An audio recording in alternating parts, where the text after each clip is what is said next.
आइए और कहा गया है एक मेहरारू कहती है अपने पति को,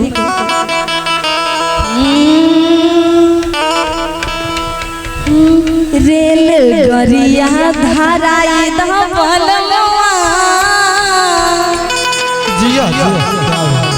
कहती है अपने पति से चांदनी जी, रेल गरिया धराई दबलवा जाइब धाबे धामना गरी।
कहती है हेलो कि बगल में मानसी स्टेशन है, वहाँ से जाकर एक टिकट बनवा दीजिए ना प्लीज, हमें जाना है धाबे धाम नगरी माँ के दर्शन करने के लिए।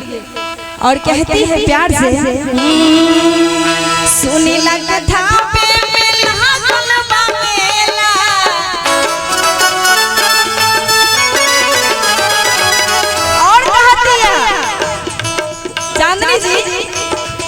अगर आपके पति नहीं ले जाएंगे दर्शन करवाने के लिए तो आप गुस्सा में क्या कहिएगा? तू नहीं जे होता नहीं जा, हम अकेले जाए छिया कहिएगा। गुस्सा में क्या कीजिएगा? ये ना बोलिए। हाँ हाँ सुन ले के धाबे में लागल मेला,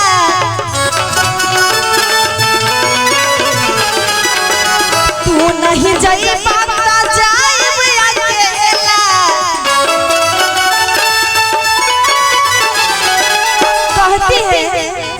गुस्सा से कि आप नहीं जाइएगा तो हम अकेले चले जाएंगे, लेकिन माँ को दर्शन करेंगे, ठीक है? हाँ सुनी लगे धाबे में लागल मेला,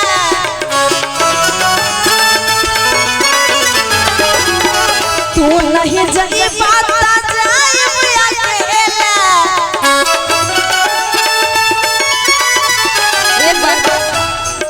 अच्छा कैमरा वाला भैया सभी आप लोग बोलिएगा, आप लोग को पत्नी कभी ऐसे जिद की है?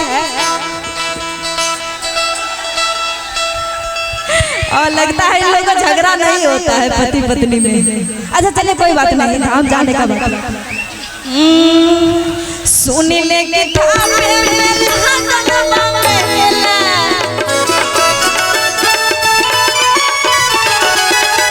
तू नहीं जाई पाता जाए अकेला।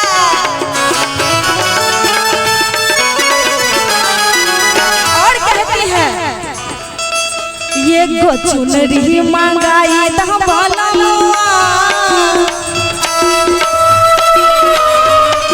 एगो चुनरी मंगाई त बलमुआ जाइब अब मन गरी एगो चुनरी मंगाई त बलमुआ जाइब अब मन गरी धामन गरी हो थापे धामन गरी धामन गरी हो थापे धामन गरी एगो टिकट कटाई त बलमुआ जाइब अब मन गरी एगो टिकट कटाई त बलमुआ जाइब अब मन गरी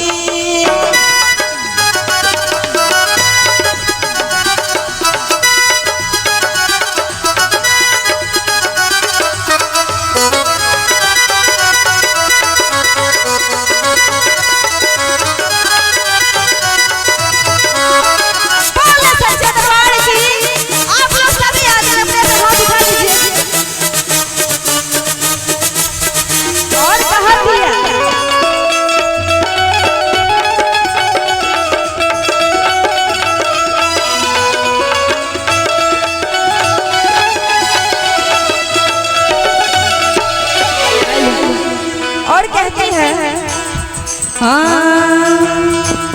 अरे चाची जी आप लोग गौर से सुनिएगा, आप लोगों को पति पत्नी में ज्यादा होता है, ठीक है सुनिएगा। और पीरा साड़ी वाली चाची जरूर, आप बहुत दामी साड़ी पहन के आए, हमें बहुत अच्छा लगता है। जरा मुंह दिखा दीजिएगा वो अपना। हेलो हेलो मैया के कृपा से लागल नहर नौकरी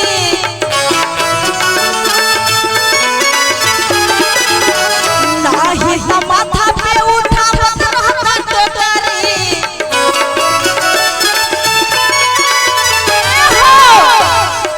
हाँ हाँ मैया के कृपा से लागल नहर नौकरी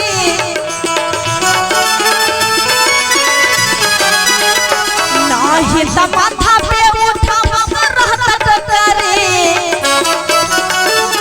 इसके बाद बंशीधर चौधरी आ रहे हैं। आप लोग जरूर सुनिएगा, आप लोग अपने अपने पति से जिनका जिनका शादी हो गया होगा उन्हीं को बोले, अपने अपने पत्नी से अगर झगड़ा करते होंगे कि माँ के दर्शन करने के लिए नहीं जाना है तो आज भूल जाइएगा, ठीक है। उन्हीं की कृपा से पूरा दुनिया चलता है, ठीक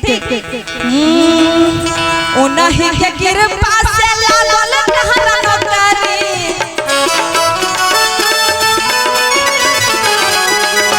नाही त माथा पे उठावत रहत टोकरी।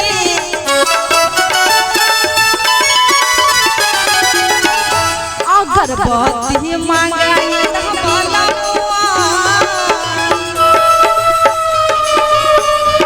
एगो चुनरी मंगाई त बलमुआ जाइब अब मन गरी एगो चुनरी मंगाई त जिया हो बलमुआ रजनीश भैया हिला दा बिहार